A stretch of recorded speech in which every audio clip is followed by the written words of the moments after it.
예수님께서 제자들에게 아버지께서 약속하신 것을 기다리라, 그렇게 말씀하셨어요. 성령을 받고, 하나님 아버지께서 약속하신 것이라는 것은 성령을 이야기합니다. 성령을 받고 그 다음에 하나님의 일을 해라, 그런 이야기죠.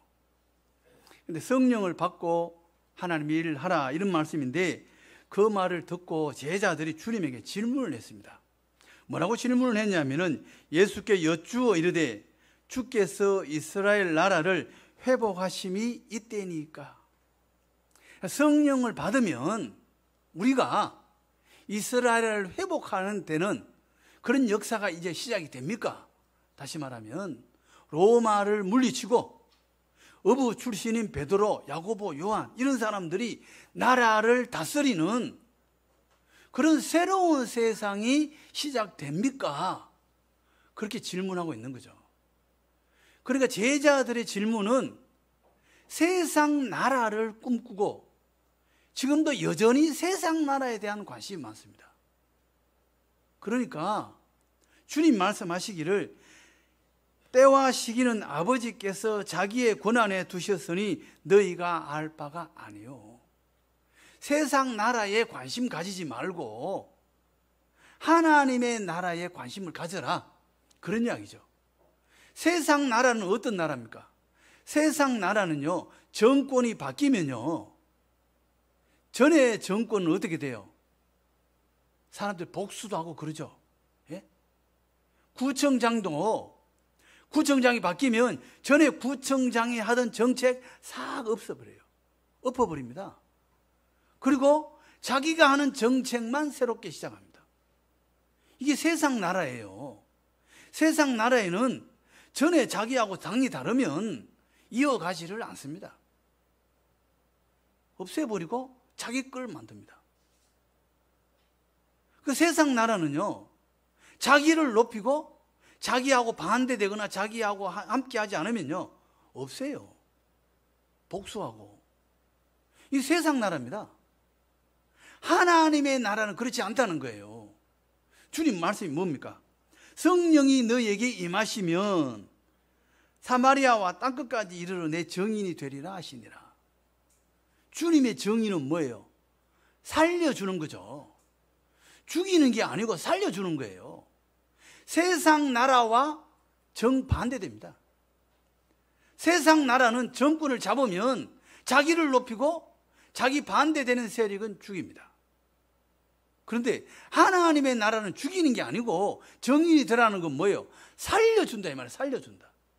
생명을 주고 생명을 나눠주고 살려주는 그런 하나님의 나라를 만들어라, 그 이야기입니다. 그런데 하나님의 나라를 만들어 가는데 필수적인 요소가 뭐냐? 성령이라 이 말이죠. 성령. 우리가 인간으로서 다스리는 나라는 이건 세상 나라고, 성령과 더불어 성령님께서 인도하시고 우리가 순종해서 만드는 나라는 하나님의 나라다 이 말이에요. 살려주는 나라. 그 살려주는 나라를 만들려고 하면 어떻게 되느냐? 성령을 받고 일을 해야 된다, 그 말이죠.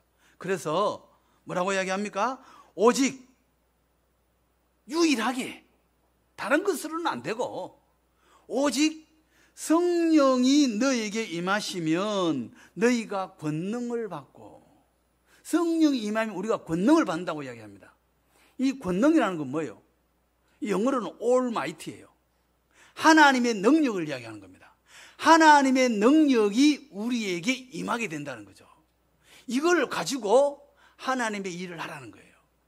인간적인 힘으로 일하는 게 아니고 하나님의 능력을 받아서 그 능력으로 하나님의 일을 감당하라는 겁니다. 그런데 이 Almighty, 하나님의 능력, 하나님의 권능, 이 권능은 어떻게 나타나느냐? 우리에게요, 은사로 첫째 나타납니다. 하나님 주신 은사는 우리에게 있는 은사가 아니에요. 우리의 것이 아니에요. 하나님께서 주신 겁니다. 하나님이 주신 은사가 고린도전서 12장에는 9가지 은사로 기록되어 있습니다. 아홉 가지 은사를 살펴보면요. 첫째, 지혜의 말씀. 그 다음에 지식의 말씀입니다. 이거 은사라고 이야기합니다. 그 지혜의 말씀의 은사는 뭐냐? 어떤 사물의 본질을 꿰뚫어 보는 거. 이건 지식, 배운 거하고 상관이 없습니다. 이 은사가 있는 사람들은 본질을 꿰뚫어 보는 거예요. 본질을 아는 겁니다. 이게 핵심이다. 이걸 하나님의 은사로 아는 것이죠. 그 다음에 지식의 말씀의 은사는 뭐예요?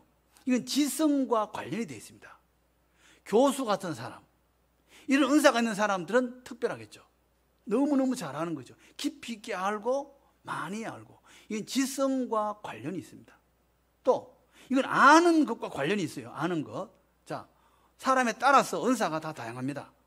보면 상대방이 얼마나 아픈지, 얼마나 심하게 아픈지 구분 다 할 수 있어요.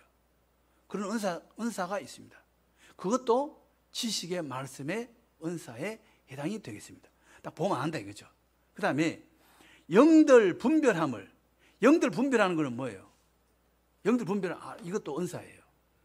어떤 권사님은 제가 이야기 들어보니까 그분은 은사를 받았는데 냄새로서 영을 분별하는 사람이 있어요. 자, 예수 믿는 사람은 향기가 나고 예수 안 믿는 사람은 악취가 난대요. 그러니까 악취가 너무 심한 거죠. 악취 나면 어떻게 해요? 사람들이 막 힘들어하죠. 예? 우리가 얻을 때 가끔 시골로 지나갈 때 악취 나는 경우 있잖아요. 예? 소 키우고 막 이래가지고 그 악취 나는 경우 있잖아요. 그럴 때 문 다 닫아라 막 그러잖아요. 똑같아요. 안 믿는 사람 지나가면 옆에 가면 막 악취가 나온다는 거예요. 그래서 너무 힘들어가지고 하나님께 기도를 했답니다. 하나님, 제가 너무 감당하기가 어렵습니다. 이 은사를 하나님께서 거두어 주십시오. 그렇게 기도해서 하나님께서 거두어 주셨다 그래요. 이 영 분별하는 거죠. 냄새로서 영을 분별하는, 이것도 하나님의 은사입니다. 그 다음에 믿음의 은사도 있습니다. 믿음의 은사는 뭡니까? 하나님께서 믿음을 주는 거예요. 그 어떤 결정을 해야 될 때, 어떻게 해야 될지 모를 때 하나님께서 믿음을 딱 주는 거예요. 저는 뭐 다른 은사는 없는데 이 은사는 있는 것 같아요. 제가 교회를요, 부목사로 있다가 개척을 했는데 그만둘 때 하나님께서 꿈을 주셨어요. 꿈을 주셔가지고 그 꿈을 딱 꾸고 나니까 하나님이 하시구나, 하나님이 섭리하셨구나 딱 알겠더라고요. 그 다음에 교회를 개척하는데 돈이, 그것도 이제 교회에 이야기해가지고 교회에서 2천만 원을 주셨어요. 그것도 큰 돈이죠. 가진 게 2천만 원밖에 없어요. 그런데 교회를 개척해야 되는데 교회 건물에 딱 들어갔더니 전세로 8천만 원이 돼요. 나 가진 게 2천만 원밖에 없는데 그것도 교회에서 주시는 거 2천만 원. 그런데 8천만 원이, 6천만 원이 필요해요. 제가 어떻게 그걸 얻어요? 하나님께서 그 건물에 딱 들어갔는데요, 마음에요, 딱 이거 주셨다 이런 마음이 딱 오는 거예요. 평안한 마음. 이거 하나님 주신 건데. 그래서 조금만 기다리라고 주인 보고 제가 바로 얻었어요. 하나님이 돈 다 주셨어요. 다 주셔요. 그런 마음 주는 건 뭐예요? 이게 믿음의 은사예요. 하나님께서 믿음을 딱 줘요. 흔들리지 않도록. 그 다음에 여기 올 때도 마찬가지예요. 제가 딱 이야기 들으니까 하나님이 나에게 준비해 주셨네. 딱 그 마음이 딱 오는 거예요. 이거 틀림없어요. 문제 없잖아요. 이것도 뭐예요? 결정하는데 흔들리지 않도록 하나님께서 마음을 주셔버려요. 이게 뭐예요? 믿음의 은사입니다. 그럼 능력 행함의 은사, 이건 어떤 은사입니까? 자, 어린아이가 빨간불인데, 횡단보도 빨간불인데 아이가 막 탁 튀어나가요. 차가 오는데. 그때 가서 딱 잡는 사람이 있어요. 그 사람 못 달려. 달리지도 못해. 걷지도 못해. 자기도 걸음 걷는 것도 힘들어. 그런데 그때 어떻게 해요? 갑자기 막 능력이 나타나가지고 아이를 딱 잡아채는 거예요. 위험할 때 갑자기 굉장한 능력이 발휘되는, 이게 능력의 은사예요. 순간적으로 하나님께서 은혜를 주셔가지고 힘을 주셔가지고 그 위험한 고비를 넘기는 그런 은사, 하나님의 능력이 나타나는, 이게 능력의 은사가 해당되겠습니다. 그 다음에 방언의 은사. 방언의 은사는 내가 기도하는 게 아니고 내 속에서 누가 하는 거예요? 성령께서 하시는 은사예요. 그래서 이 방언의 은사는 굉장히 귀하고 좋은 겁니다. 그런데 방언의 은사가 없으면 어떻게 해요? 없어도 상관없어요. 예전에는 방언의 은사가 있으면 1등 신자고 방언의 은사가 없으면 2등 신자다. 그런 교회가 있었어요. 그렇지 않습니다. 방언도 은사고, 은사는 누가 주시는 거예요? 하나님께서 주시는 거예요. 방언하느냐 안 하느냐 전혀 상관없어요. 믿음하고. 그 하나님 주신 선물일 뿐이에요. 이 사람에게 필요하면 주는 거고, 그거 없으면 또 다른 걸 또 주세요. 그러니까 방언의 은사가 있으면 좋긴 하지만 없어도 상관없다. 또 은사를 사모하면요, 하나님께서 주실 수도 있어요. 그러니까 사모하면 돼요. 방언의 은사가 좋은 것은 내 속에 성령께서 기도하시는 거니까 좋은 것이고, 또 방언의 은사가 있으면 그 방언을 통해서 다른 은사들이 따라오는 경우가 있습니다. 방언의 은사를 통해서 다른 은사들이 옵니다. 그래서 또 좋은 점도 있습니다. 그런데 방언은 공식적인 자리에서는 사용하지 않습니다. 왜요? 알아듣지를 못해요. 못 알아듣잖아요.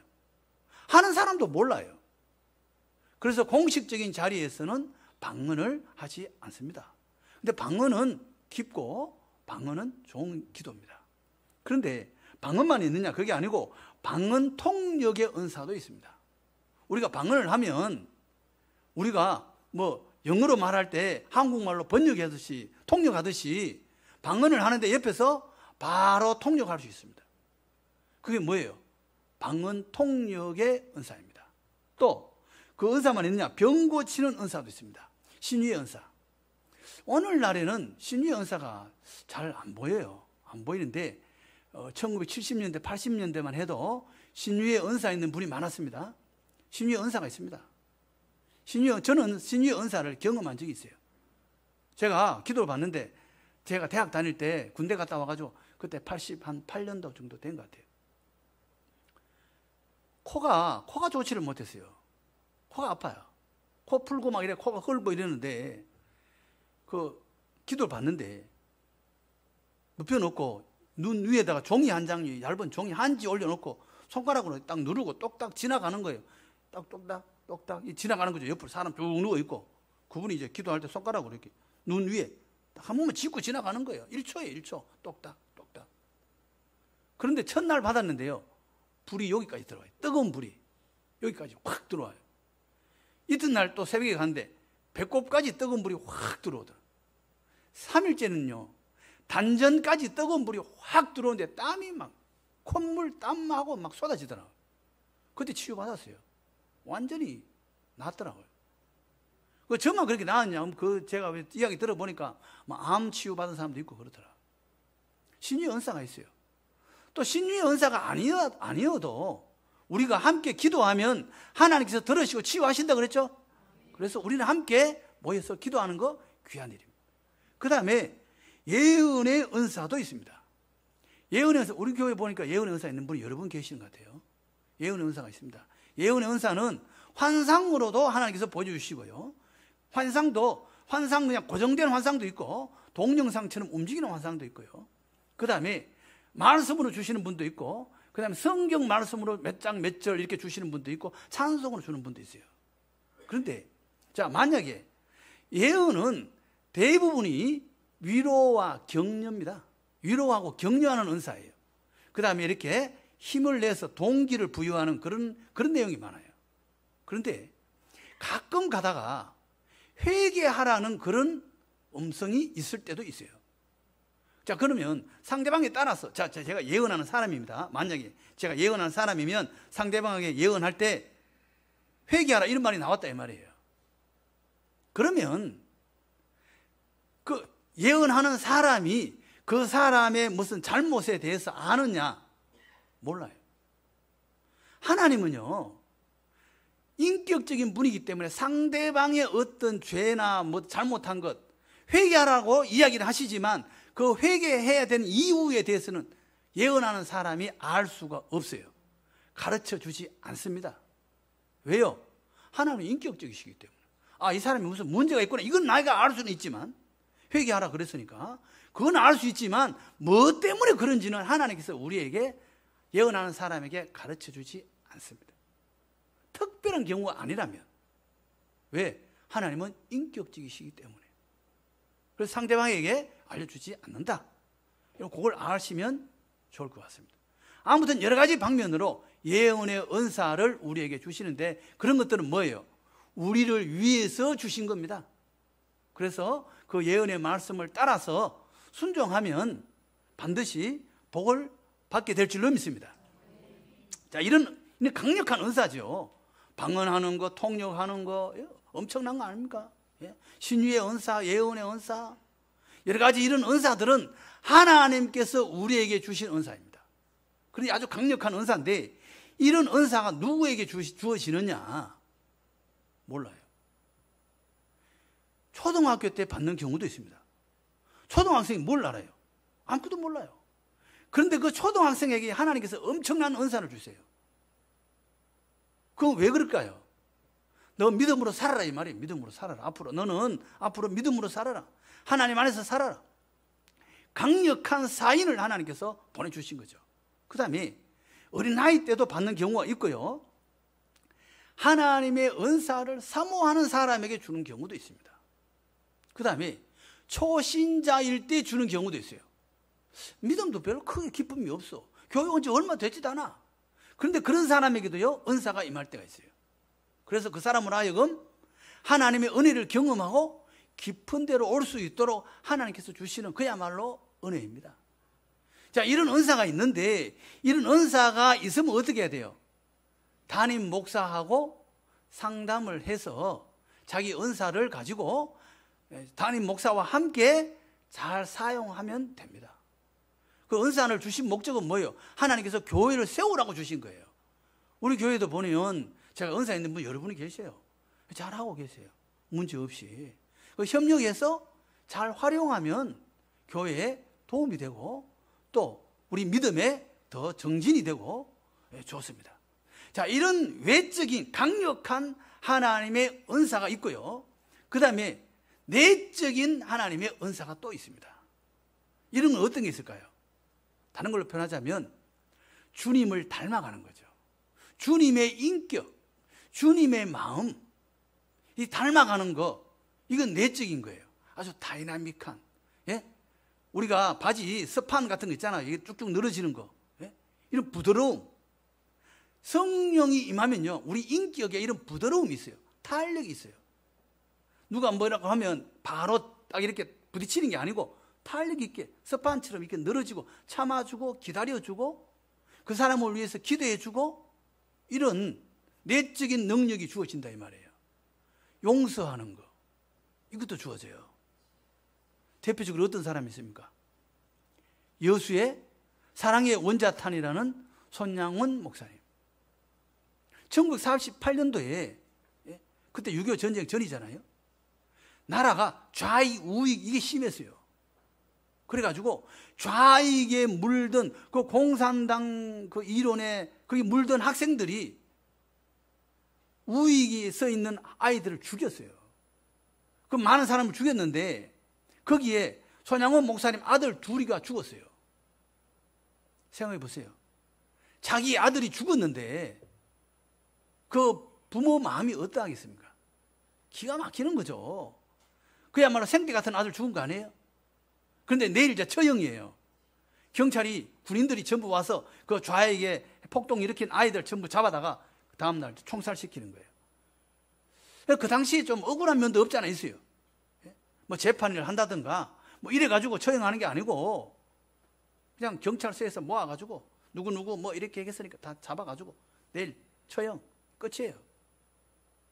총살시킨 거예요. 다 총살시키는데, 내일이면 총살시키는 날인데 오늘 손양원 목사님이 자기 딸을 보내가지고 그 다 처형하는 중사인가 그 사람한테 자기 딸을 보내가지고 자기 아들 죽인 사람 내 양아들 삼을 테니까 그 사람 보내주세요.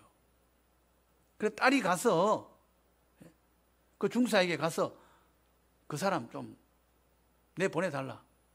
그 중사가 저런 놈을 살려주냐 그러면서 보내줘요. 너는 저 사람이 살려줬으니까 그 집에 가라. 그 손양원 목사님께서 그 자기 아들 죽인 사람을 양아들로 삼았습니다. 양아들 삼고 그 양아들 된 안재선 그 사람을 장로회 신학대학, 부산에 있는 신학대학교에 보냈어요. 근데 이 사람이 목회를 안 합니다. 그만둬요. 왜 그만두느냐? 자기가 너무 죄가 큰 거예요. 내 같은 사람이 어떻게 목사 되겠나? 나는 목사하면 안 된다. 그래가지고 그만두고 서울에 와서 살았습니다. 어디서 살았느냐? 여기 월계동에 와서 살았어요. 월계동에 와서 사는데 아들이 이제 그 사람 결혼해 아들이 태어났어요. 아들이 초등학교 다니는데 학교 갔다 와가지고 아버지한테 막 자랑하는 거예요. 아버지 막 이런 사람도 있어요. 우리 영화 봤는데요. 사랑의 원자탄 영화 봤어요. 뭔데? 손양원 목사님 이야기인데요. 아들 죽인 사람을 양아들로 삼았대요. 그 영화 봤어요. 그러니까 안재선이라는 사람이 거기서 아들 붙잡고 펑펑 우는 거예요. 아들아, 그 사람이 바로 내다. 너가 아버지다. 나는 목회를 못 했지만 네가 자라서 목사가 됐으면 좋겠다. 그래서 그 아들을 붙잡고 펑펑 울었죠. 그래서 그 아들이 어떻게 해요? 지금 목사가 되어서 목회하고 있다고 합니다. 자기 아들 죽인 사람을 용서해 주는 거 얼마나 힘들었겠어요. 그게 뭐예요? 성령의 내적인 권능이에요.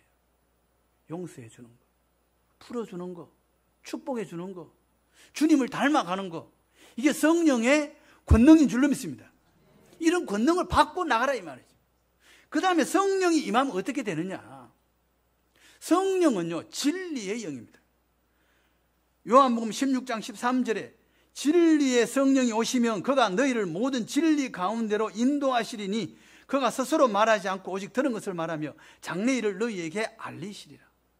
성령이 오시면요 진리에 대해서 말하리라. 진리가 누구예요? 예수예요. 예수님이 진리입니다. 성령은요 예수를 증거하는 영이에요. 그 성령이 오시면요 예수에 대한 믿음을 확신을 줍니다.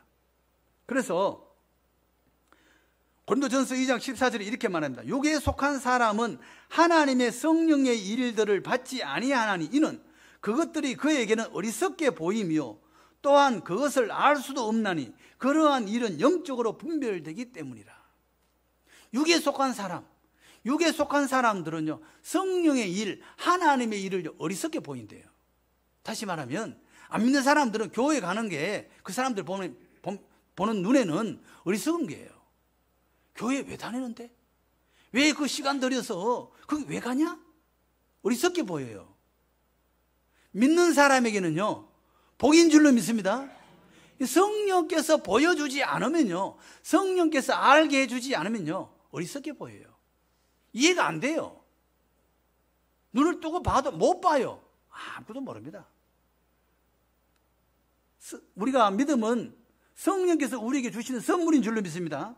그래서 에베소서 3장 12절에 이렇게 말합니다. 우리가 그 안에서 그를 믿음으로 말미암아 담대함과 확신을 가지고 하나님께 나아감을 얻으니라.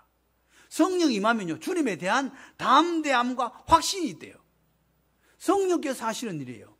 우리가 다 성령 충만하기를 바랍니다. 성령 충만해서 담대함과 확신을 가지고 또 주님을 닮아서 주님을 닮으려고 애쓰고 노력하고 또 어떻게 해요? 권능을 받아서 외적인 능력도 은사도 받고 그런 것을 가지고 합해서 어떻게 해요? 주님의 증인이 되는 줄로 믿습니다. 자, 이러한 성령을 받은 다음에 그 다음에 어떻게 하라는 거예요? 너희가 권능을 받고 예루살렘과 온 유대와 사마리아와 땅끝까지 이르러 내 증인이 되리라 하시니라. 증인이 되라가 아니에요. 되리라 하시니라. 되리라니까 앞으로 되어 갈 것이다 그 말이죠. 주도권이 누구에게 있다는 거예요? 증인의 주도권이 하나님에게 있다 이 말이에요. 성령께서 우리를 인도해 갈 것이다 그 말이에요. 주도권이 성령님께 있어요. 우리에게 있지 않아요. 그러면 우리가 어떻게 해야 성령 충만하고 주님의 증인이 될 수 있을까요? 순종해야 돼요. 성령께서 우리로 하여금 주님을 하나님의 말씀을 들을 때 기쁘고 즐겁고 이거 누가 주는 거예요? 성령께서 인도하시는 거예요. 그 순종해야 돼요. 그런 사람은 어떻게 해야 돼요? 예배에 잘 참여해야 돼요. 금요 기도에 오라 하면 그거 오고, 그러면 하나님께서요 자꾸 성령을 부어주세요. 성령을 거부하면요, 거부하면 성령도 점점 줄어들어요. 내가 성령님께 순종하면 순종하는 만큼 하나님께서요 기름 부음을 주세요. 성령 충만하게 하신다 이 말이에요. 우리 성령의 인도하심에 순종할 수 있기를 바랍니다. 하나님은 일할 때 혼자 일하지 않습니다. 우리를 불러서 일하시는데 어떤 사람과 함께 일하십니까? 성령 충만한 사람. 그 사람을 불러서 하나님께서 우리를 동력자로 사용하시고 정인으로 불러서 사용하시고 예루살렘과 사마리아와 땅끝까지 이르러 정인이 되게 하시는 줄로 믿습니다. 늘 성령 충만해서 성령님께 순종해서 주님의 일을 감당하는 복된 우리 모두가 다 될 줄로 믿습니다.